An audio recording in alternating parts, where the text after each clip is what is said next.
Hello, everyone. This is Chrononauts, a science fiction literature history podcast. This episode, we are covering stories in the sword and planet genre. In this segment, we'll be discussing C.L. Moore's Shambleau, but check the previous segment for background on the genre and Edgar Rice Burroughs' A Princess of Mars. We've discussed C.L. Moore's work a couple of times before on this podcast. Yeah, she's definitely becoming a podcast favorite, right? Oh, yeah. Yes. And for good reason. Yeah, there's at least one more that I thought might be cool to cover at a later time, so yeah, we'll see about that. Likewise. So we'll have to see if it's the same story, and if not, then you can look forward to more than one C.L. Moore, because I'm sure there's definitely a lot more that we can get to, even in the series that this one starts off. Yes. The previous stories that we've covered here on the podcast were Vintage Season and Greater Than Gods. The former you can check out if you're interested in learning more about her life. But tonight, we'll be talking about her first published work, Shambleau, which appeared in the November 1933 issue of Weird Tales. And as JM had mentioned, we have covered those other stories, and we were joking a bit before this episode that I have been the one to sort of lead on all three, but I was like, I'm fine with that because Moore has always been great, never disappoints, and I think this is no exception. Yeah. She really comes right out of the gate, just really incredible work. Yeah, this is her first published story, right? So yeah, she came out of the gate swinging pretty hard, right? So yes. Yeah. There's this story that I actually recalled when discussing Moore for the first episode, where the editor of Weird Tales at the time closed down the office in celebration of this story because it was considered such a great work. And yeah, I think that this story really highlights Moore's capacity for we've mentioned this a couple of times, but she's really great at describing different emotional states and states of dreaminess and surrealness, and I think that's really captured here. Yeah, it definitely fits very much in with the Weird Tales environment that it was published in. Yeah. Although, I will say that I think that not all the readers were fans of the more science fiction stories. I can imagine perhaps some of the more traditional readers groaning a little bit at the space setting and stuff like that, and maybe a couple of pissy letters in the letters column, but they did publish these kind of stories every so often, and even Edmund Hamilton had some space stories in Weird Tales earlier on, so... Yeah, in fact, in this issue that it was published, it is actually literally the next story that appears directly after Shambleau. Edmund Hamilton's The War of the Sexes, which is a tale of 20,000 years in the future. Yeah, and even Lovecraft, Weird Tales was kind of his home, right? But Lovecraft was definitely heading in a little bit more of a science fiction direction. Yeah. Towards the end, so I think that he really liked this story as well, so... No Lovecraft in this issue, but we do get a Clark Ashton Smith story. Nice. So, I don't know, not too far away. The Holiness of Azadarak. I don't know if you've read that one. I'm not familiar with it. No, I'm not familiar with that one. I don't know, JM, if I know you've read a couple of Clark Ashton Smith stories, so... Yeah, definitely. So Clark Ashton Smith has a bunch of science fiction type stories. I think most of those did not end up in Weird Tales, but some... definitely did, and there were some in Thrilling Wonder stories and stuff, and he had several stories set on Mars that were a little bit like this Mars, right? That Moore talks about, I guess. Yeah. Moore seems more, that's kind of funny to say, Moore seems more into the, I kind of said it before, and it sounds like maybe I'm dismissing these Northwest Smith stories a bit, but I'm not. They all have to do with, space vampires, basically. Northwest Smith is hanging around on Mars or Venus or something and encountering ancient space vampires, essentially. And more than that, though, I mean, yeah, it's the emotional states that Moore describes. It's more than just, blood-sucking creatures from outer space. It's more almost hallucinogenically, psychedelic experiences of how these creatures can affect your mind and your soul and stuff like that. These stories are really full of that. And at the same time she was writing these, she was writing the Jurel of Joaillerie stories, which were also published in Weird Tales. Yes. And they were more sword and sorcery, and their hero was a woman living in, Yes. I guess it was supposed to be like kind of medieval France, and Hmm. Clark Ashton Smith kind of wrote stories in a similar milieu as well, the Aberon stories. So, Yeah, and I believe also that Moore's stories were among the first to have a woman as the lead of these like sword and sorcery works. Yeah, this is at the same time that Conan was appearing in the pages of Weird Tales and stuff, right? As well as that, Howard has his own lesser-known story called Sword Woman, and I can't remember what her name is, but I think that he and Moore corresponded about that.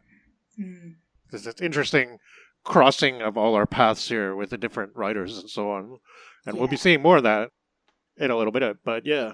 Yeah. I think that we had already said, Northwest Smith is the protagonist of this story, someone that Moore returns to in a couple of other stories after this. Yeah, despite the use of the space vampire, I think that the way that Moore, particularly here in Shambleau, the first story, where she introduces the titular being, I think that it's a really interesting use of that trope. I really enjoy the way that she kind of uses myth and retells a myth in a really interesting way here. And I think the character of Northwest Smith himself is kind of an interesting take on it, because he's like, I don't know, it's initially set out to be this, macho, typical pulp hero, but he ends up kind of being really vulnerable and ineffectual throughout most of the story, which is... Yeah. I don't know. It's pretty interesting contrast to a lot of the other pulp heroes that we get in these magazines. Yeah. And he is kind of macho, but he's always at the point of losing himself, right? Like every story, he's just like, he's always at the point of like, well, if you just go one step further, you'll go off the edge and you'll never come back, right? Yeah. And this is a great way to introduce that.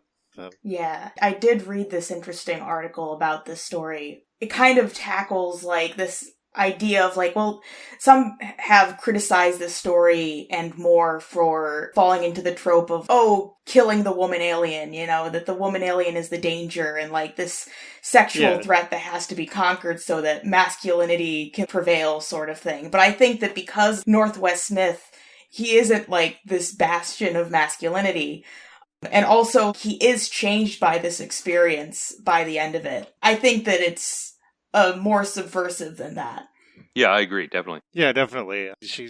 Moore said that she obviously revisited a Northwest Smith character, but somehow she identifies more with the Shambleau character in a way. Yes. Yeah, in one of her works, she wrote that Shambleau and the woman from the Sword and Sorcery works, Jarell. Yeah. She says that they were herself, what she wanted to be. Oh, yeah. Yeah. Well, and it's interesting because it's not a Northwest Smith story, but later on she has a story that we did, I think it's on our podcast list. It's called The Bright Illusion. I think that one was in Astounding, and that one actually has the male character who's lost and alone in this weird desert place, and he finds, like, there's some conflict between two basically otherworldly, cosmic, extra-dimensional beings, and there's one of them, it's like one of those situations where if you were ever to look upon them, you as a human would go completely insane. But it's actually a love story between the male character and one of those extra-dimensional cosmic beings that he can't even look at, right? Because it'll drive him insane. And she's relating to this mysterious alien other that could be very dangerous, but is also somehow alluring and fascinating, right? And, a lot of people want to be like that, right? They want to be alluring and fascinating, but also somehow maybe dangerous, right? I think The Bright Illusion is maybe there's more dialogue going on between, because there's a lot of like telepathic speaking between the two characters and stuff, so it's not quite as opaque as Shambleau. You don't really know Shambleau's motivation so much, or her, maybe she's just doing what she has to do to survive. That seems to be kind of what's suggested, right? But in the other story, it really is like, you get these intense, almost romantic feelings and stuff like that for the alien, right? And it's like something that's traditionally in a horror story it's like, oh no, the horror that's going to drive you insane is so horrible, right? But in her story, it's more like with a horrible thing that might drive you insane, you might actually grow to have great affection for and even love, right? So it's kind of an interesting, different take. This is definitely a horror story, though. Yes. This one, yeah. Though it does have some cool elements of the Western, which I always find, despite, the descriptions of space opera and I guess, what was an ad in Galaxy that you read from last time, highlighting the differences between a space Western and an actual Western in a pretty humorous way. I don't know. I have to say that I enjoy these selections into the genre. Maybe I would feel differently if I was reading these as they came out in the 40s and 50s and just getting kind of onslaughts of the same thing. But looking back in a historical retrospective, I don't know. I think it's just a lot of fun reading these kind of stories and this kind of scenario with these roguish type characters wandering around and getting into trouble, basically. I don't know. It's just a lot of fun, kind of turn your brain off type moment, even though, I don't know, she is a good writer and really good at this stuff. And I think we all can agree that this is definitely a more enjoyable work than the Burroughs that we covered last time, despite that fact that she was pretty inspired by Princess of Mars. I think so. I think that perhaps Brackett more so, but this is, again, it's kind of a question of the genre divide. Like, this definitely leans more into the horror. And I think this is kind of the odd one out in terms of the three that we've chosen because, there's a bit of horror in the others as well, I guess, but it's definitely less, less like visceral, like this definitely fits in with Weird Tales in that a lot of these stories were they have the dark and horrific elements and stuff like that. And she's definitely playing up that here. Yeah, it is very interesting blending of genre in this particular story that we see, like, the horror and Western elements alongside the sci-fi Sword and Planet sort of feeling that, like you were saying, JM, it's not as strong as it is in Burroughs and in the story we'll be covering after this, but it definitely...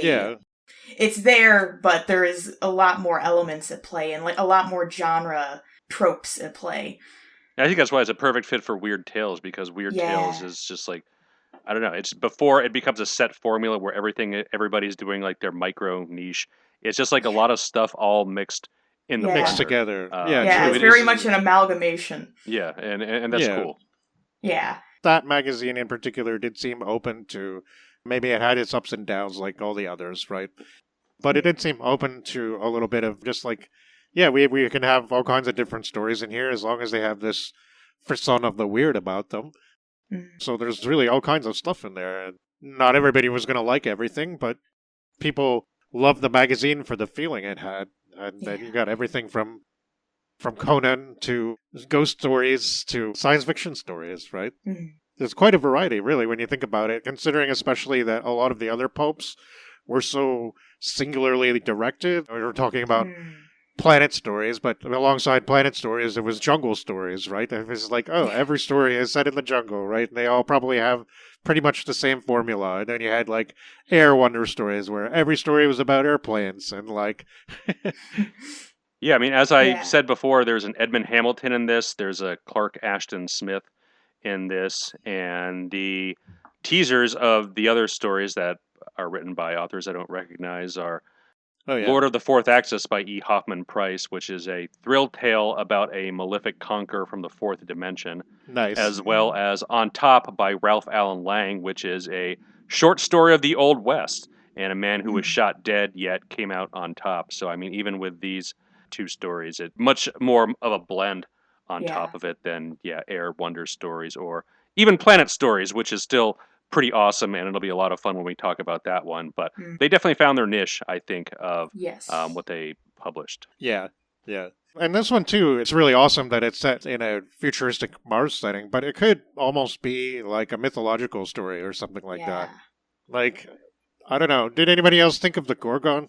Oh, yeah, definitely. I feel that's very, very clear. I actually will make an allusion to that in my summary here. The one illustration that this story has leading off is basically her all covered in these like snake-like tentacles and stuff from like head to toe. It's not just her head as the Greek Medusas typically depicted as, but yeah, she's pretty intense and horrific looking from the get-go. Cool. Yes. Yeah, it's funny. I just read about just Halloween coming up, so I'm back into reading the Ronald Chetwynd Hayes stories, and I just read a story about the Medusa and how she exists in modern times, and this young man who preys on women and basically gets money out of them and stuff. She decides to take him on as her pet. He doesn't know that she's the Gorgon, and he can't touch her face or take off her wig that she's wearing, and it's just like, of course, he eventually finds out the truth, and it's it's a horror story. So, but yeah, certainly a fine entry in a very long line of Medusa-inspired tales. Yeah. Oh yeah, yeah. I don't know. I read the version in the magazine, and they identify it with Medusa pretty much right off the bat. I don't know if they chop off that little intro when they republish it in the various anthologies, because this has been republished a whole bunch. I read my version in the Best of More, and they did have that in there, that like opening bit. Yeah. Okay. I actually was wondering, I was going to look that up to see if it was. So it is also in the original story. They have like that little blurb at the beginning. Yeah. Okay, interesting. Yeah, there's kind of like a teaser sentence, and then it has... they always do that in the magazine, right? Yeah. And then, the little intro blurb about, well, Medusa directly mentioned, which I'm sure you mentioned when you mentioned it there. But yeah, it's always a cool presentation checking these out in the original magazine. And a lot of these are available on the Luminist archives as well as archive.org. So, I mean, if anybody is interested in checking these out in the original form, I can't recommend doing that enough by checking out the amazing magazine scans that are out there and on the internet. Yeah, very cool. And you can look at all the amazing covers of the various magazines of the pulp era. Yes. Yeah, pretty much every U.S. pulp is out there. And as we found, the Spanish and Russian language ones are too. They just need a little bit more digging to find.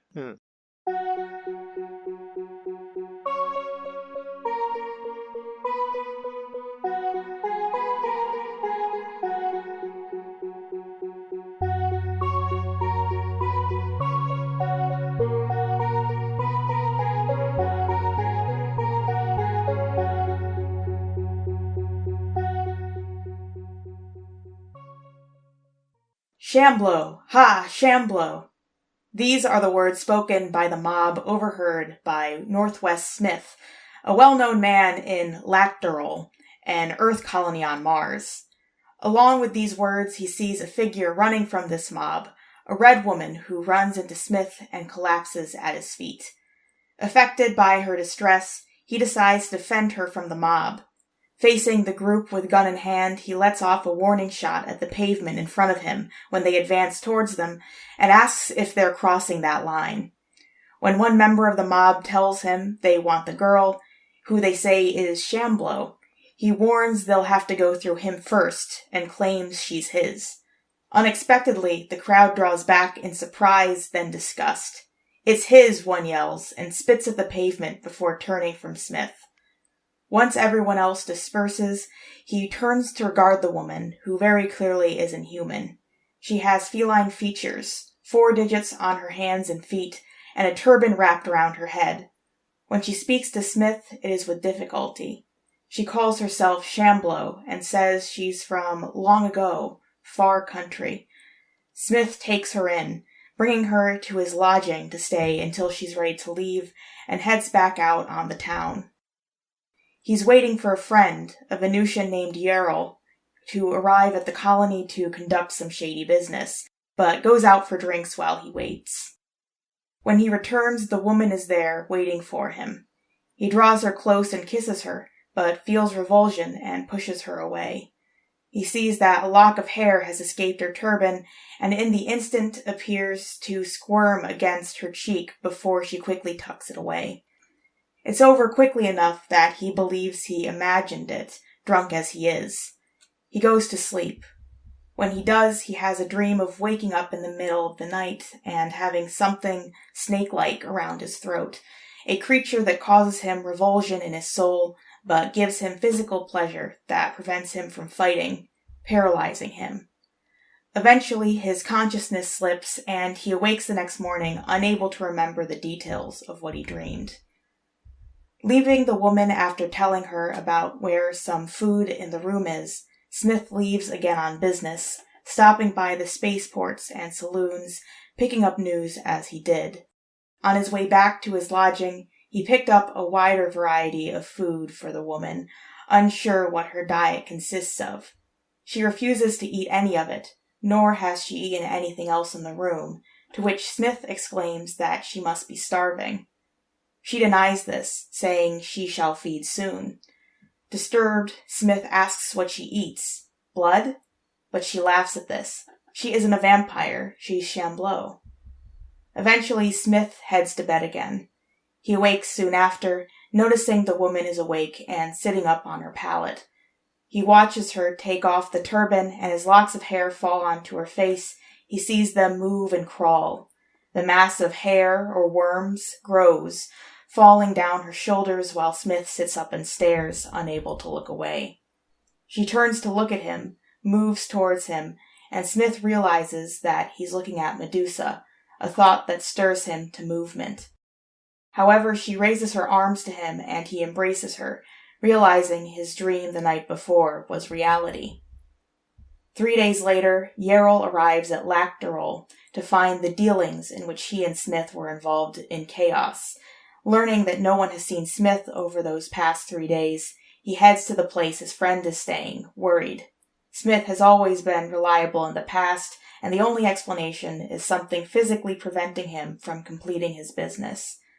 Opening the door to Smith's room, he instantly senses something is wrong.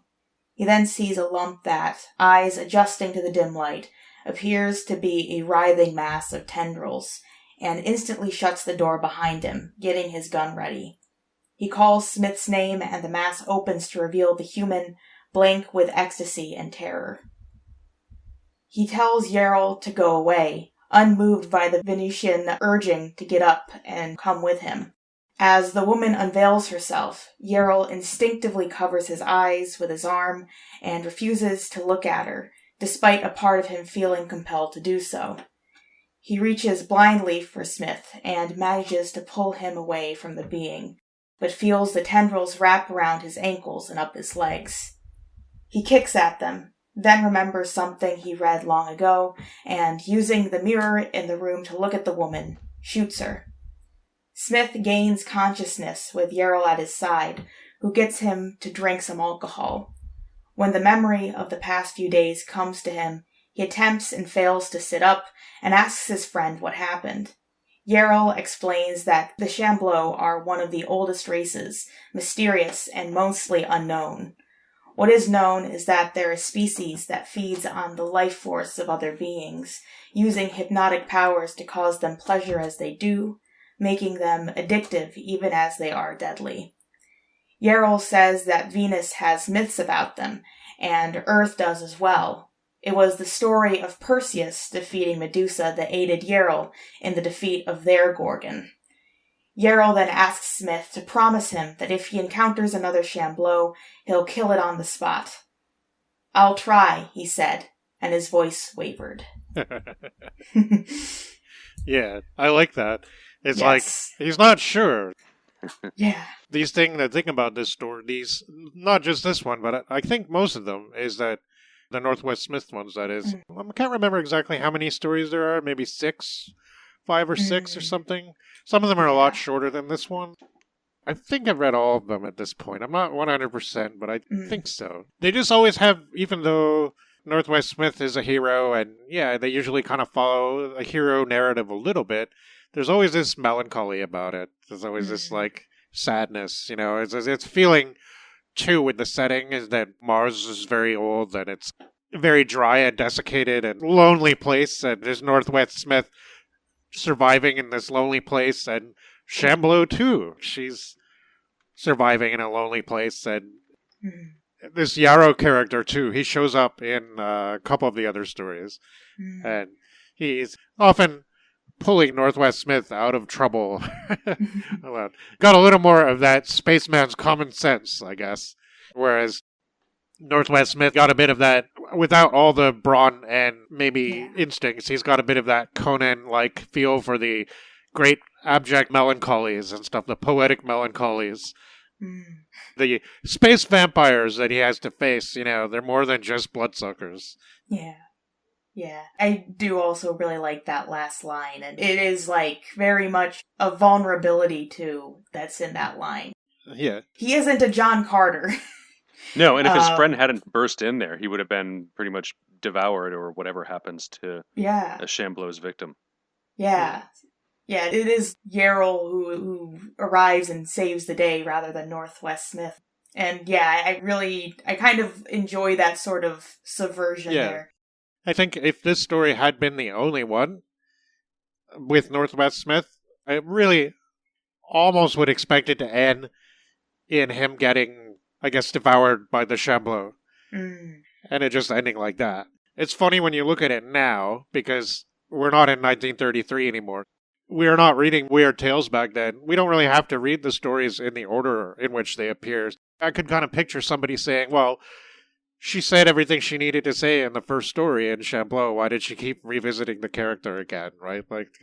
But, again, we're not really in that position. And if I just want to pick up Black Thirst or something instead, I can read that one. And, the themes are sometimes similar, but I think there's enough to justify her keeping him alive to do it again, kind of thing. And Yarrow says at the end, you're going to know what to do next time, right? And he's like, maybe, I'll try.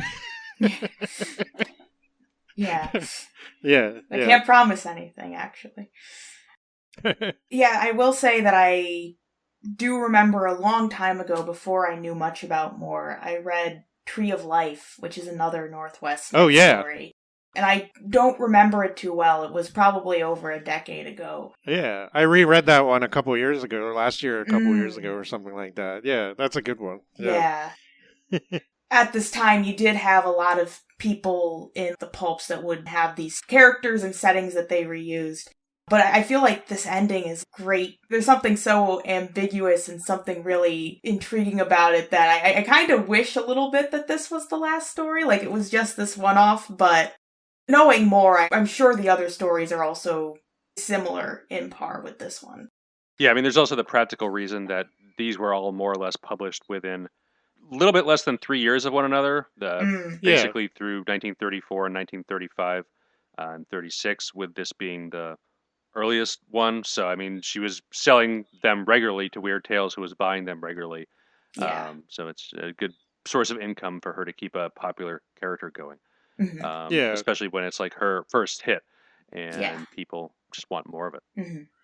It's interesting too that Moore also seems to have basically, I guess also the time of Lovecraft and Howard, and even Smith wasn't really writing much in Weird Tales at that time. Maybe it was that the heyday of Weird Tales had passed, but she seemed to also turn more towards science fiction and different markets. Like Astounding, for example.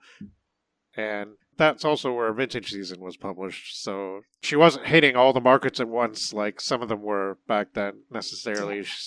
But unlike some of the others, she actually was holding it down a full-time job while she was writing, right? So she knew that would she not be able to write with the the production factory style that could keep her going otherwise. I'm not sure if that was still the case by the time she and Cotnor were working together on stuff all the time or not. But this is a really good space horror story, and it's really interesting to see that tradition. It started pretty early on in Tales of Space Travel, we're like, well, we're going to encounter weird creatures that will be a danger to us, and it'll be very mysterious and dark, and seems like a natural fit, I guess. No, it definitely does, yeah. And I think the just unknown nature of the planets until relatively recently, it wasn't until I think quite late that we discovered that there was really no possibility of life like this on Mars or Venus. Oh, yeah. So just really open question. I'll get into that and Brackett's feelings about that shortly. So, yeah. I don't know if you read her intro or not, but if not, it'll be fun to especially go over those quotes. But yeah. Yeah, I mean, just imagining this weird life and strange creatures on these other worlds that are easily accessible to us. It does add an element to the horror of the stories, though. I really like this intersection of horror and science fiction, as I'm sure we've discussed many, many times on the podcast, especially when we did more of like weird talesy type stuff. I just really, really like this stuff. And C.L. Moore is great at doing it. So I definitely want to read more of these stories. I actually have an anthology of the Northwest Smith stories that I've been meaning to get around to reading. So I'll probably do that at some point. Is it the one that also includes the Jirel stories? No, I don't think so. Black Gods and Scarlet Dreams, I think. Yeah, no, I think it's just the Northwest Smith stories. Yeah, no, I definitely enjoyed this story. I mean, it's always a pleasure to read more. From all the stuff I've read by her so far, I've always enjoyed. I think, this story, a great first work from her. Very different from Burroughs, who I think needed some improvement from his first story. But I think here she emerges with a lot of the characteristics that I've loved from the other works we've read by her. Yeah, ISFDB says she has a couple earlier works that were in like a student journal, which might be interesting to check out how they differ from her fiction that she sold to magazines. Yeah. But certainly this is an amazing debut in the science fiction pulp world. And she wrote quite a bit for a while, but especially in those early days, she was really cranking out a lot of these stories, which is always pretty cool to see, and always impressive that she was doing that and the Jirel stories more or less at the same time. Yeah. It's a cool contrast, too, because there's definitely some similarities you could see. There's actually even a Jirel Northwest crossover. I forgot about that.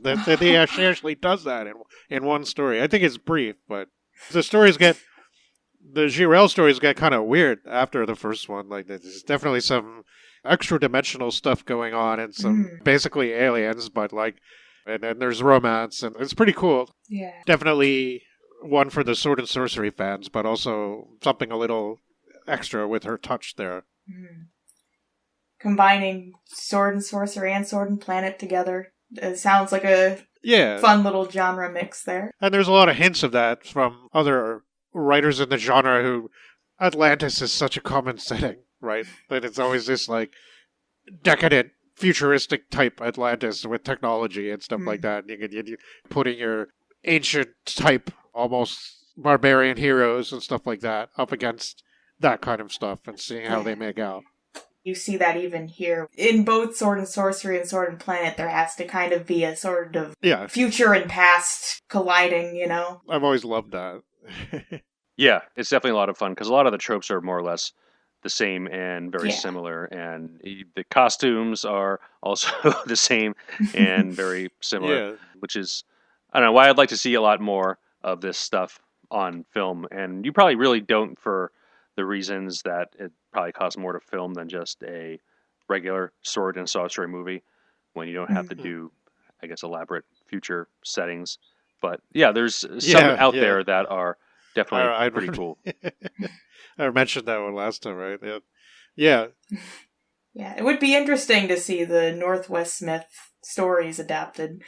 Yeah, and you can, almost feel like the influence on your roguish characters in Star Wars and things like that, which, like I said last time, I think it's really the best representation almost of this kind of genre in a lot of ways. Yeah. It just draws from so many of these tropes that we see laid out, in part in this story, certainly more in the Bracket, but definitely hints of the Burroughs too. And I don't know, it just took a while for this to really make its way outside of a very focused group of science fiction and weird fiction fans and into the mainstream with stuff like Star Wars. It's really interesting how long it did take, actually, when you think about it. But I guess, again, so much of, they wanted to portray the spectacle, right? Most 50s and 60s science fiction cinema is not really like this. You know, before that they had the serials. Yeah, you know, Flash the Gordon Flash and whatnot. Gordons. Yeah. Yeah, right. And that was maybe a little more in the Star Wars direction, but definitely not as exciting to watch, probably. Especially, I mean, especially from a modern perspective. Yeah.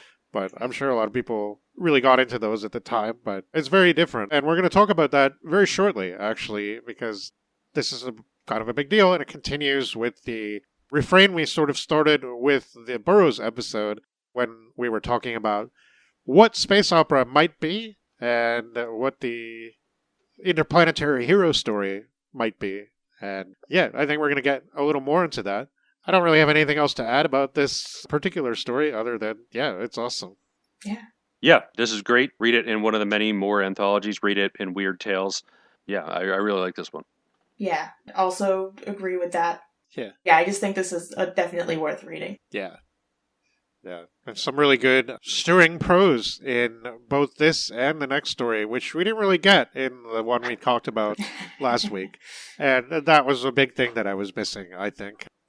Let's face it, Robert E. Howard can be pretty brash and a little heavy-handed sometimes, but he's always exciting with the prose. So that's something that the Burroughs didn't quite capture, and I think some of his antecedents certainly were able to incorporate. But it's really been interesting to follow that line, and we should continue doing that when we come back in just a moment.